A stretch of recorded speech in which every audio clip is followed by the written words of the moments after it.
Muito bem, meus irmãos, hoje é quarta-feira, dia 10 de junho de 2020. Já estamos nos aproximando aí dos 3 meses com a nossa igreja sem abrir as suas portas, né? Sem cultos presenciais, embora estejamos nos encontrando aqui virtualmente pela internet. E hoje, quarta-feira, é um dia de oração, um dia em que nos dedicamos a orar, a estar na presença de Deus.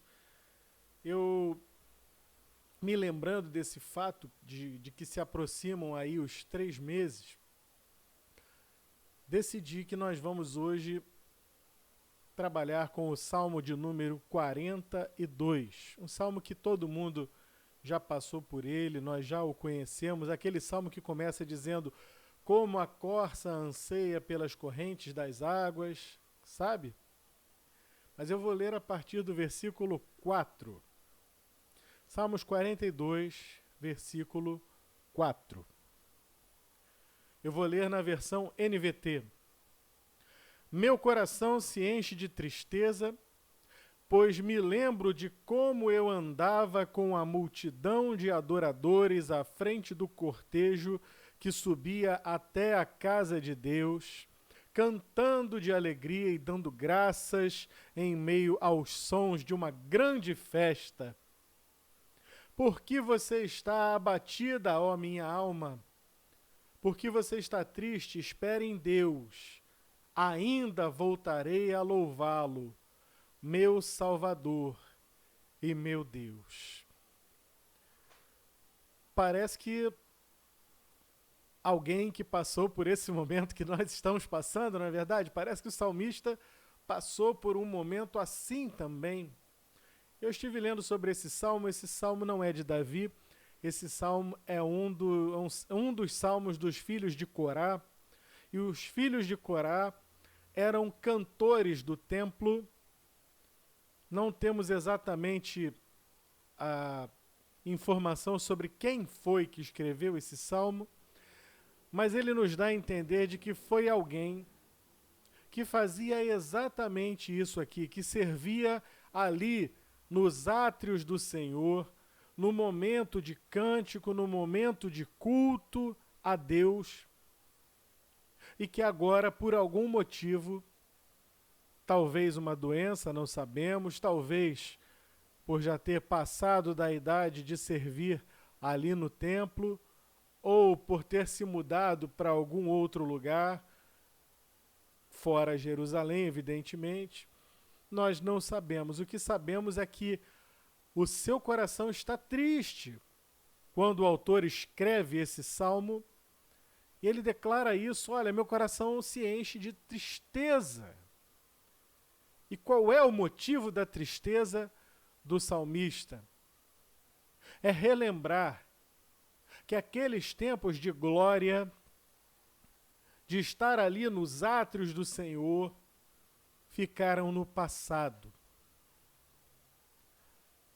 E hoje eu tenho ouvido muitos irmãos da nossa igreja e também de outras igrejas exatamente reclamando, exatamente se queixando dessa ausência, dizendo que a igreja e as igrejas têm que reabrir, que é necessário que nós deixemos um pouco o temor e que nós deixemos um pouco de tanto zelo e abramos as igrejas. É imperioso que nós analisemos da seguinte forma: a diferença entre o que o salmista viveu aqui nessa época dele e a época que nós estamos vivendo é uma diferença fundamental. Primeiramente, porque no tempo do salmista, o templo onde havia a adoração do Senhor estava em Jerusalém. Então Jerusalém era o centro de adoração ao Deus de Israel. Tanto assim o é, que quando nós vemos, todo mundo conhece aquele texto de 2 Crônicas, ou segundo livro das Crônicas, 7,14. se o meu povo que por mim se chama, se humilhar e orar. Mas sabe em que contexto isso foi dito?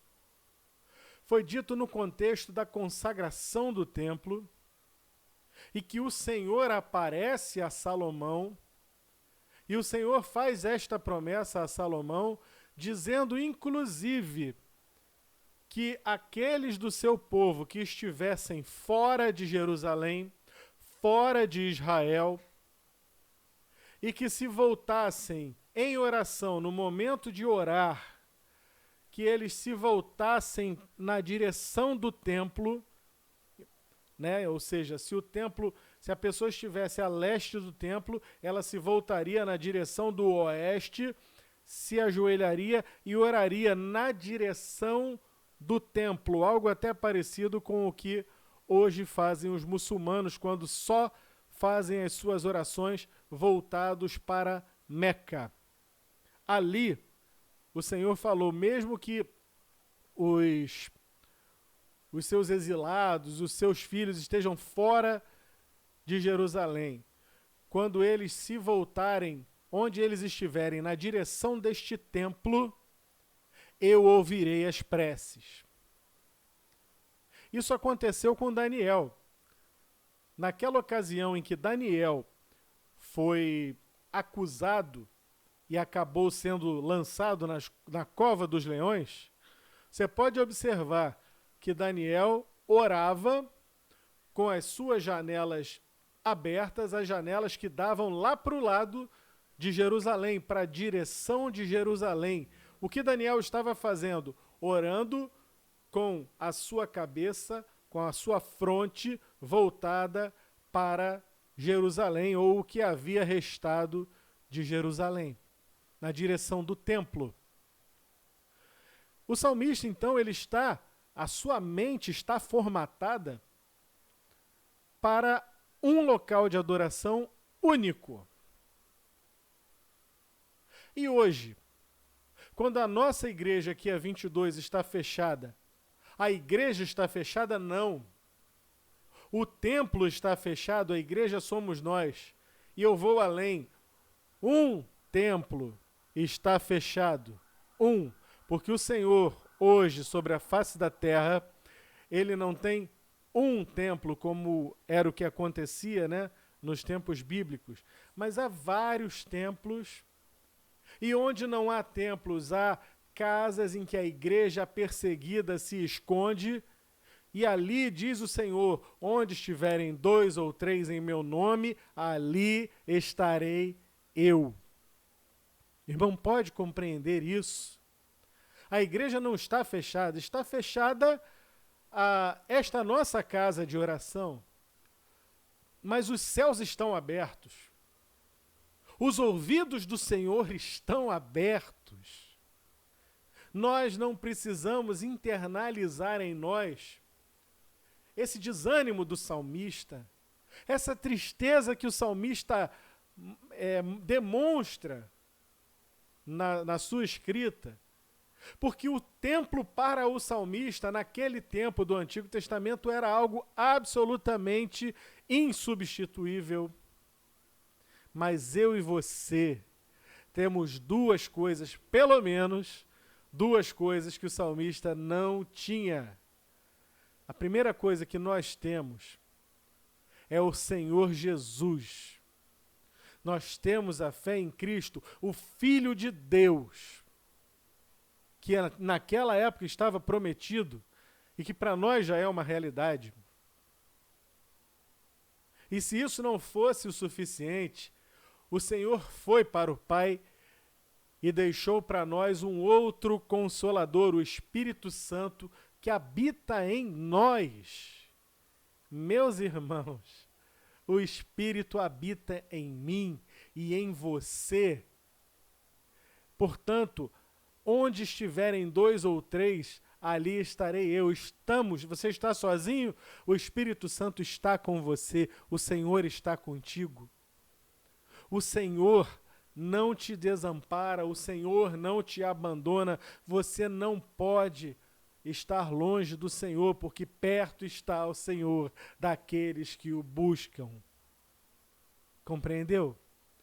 Não é preciso curtir essa tristeza, este abatimento, essa prisão mental de que o templo, o culto acontece no momento em que você está tendo o seu momento a sós com Deus, o seu momento de leitura da palavra, o seu momento de leitura devocional, o seu momento de ler um livro evangélico, um bom livro, de ouvir e cantar um louvor, de ouvir uma palavra como essa, de fechar os seus olhos e orar: Pai nosso que estás nos céus.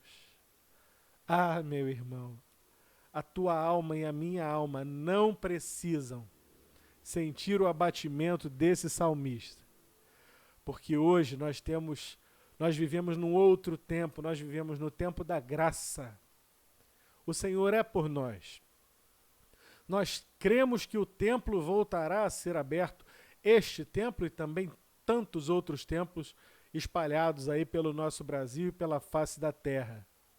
Mas até lá, não esmoreça, não desista, não enfraqueça na fé, não se permita deixar levar pelo sentimento de que a igreja não está presente. Você é a igreja. O Espírito Santo, que deu à luz o Senhor Jesus, o Espírito Santo que é Deus, o Espírito Santo, ele está com você, ele habita, ele faz morada permanente em você e, portanto, onde você estiver,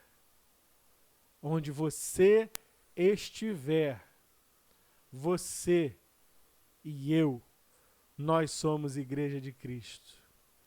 Leve isso para as suas orações hoje, ore ao Senhor, agradeça pela graça, pela bênção de ter o Espírito Santo e pela graça e a bênção de você e eu não precisarmos ter essa angústia e essa tristeza do salmista. Nós temos muito mais do que o salmista tinha no seu tempo. Uma boa quarta-feira na presença de Deus e que o Senhor te abençoe, em nome de Jesus.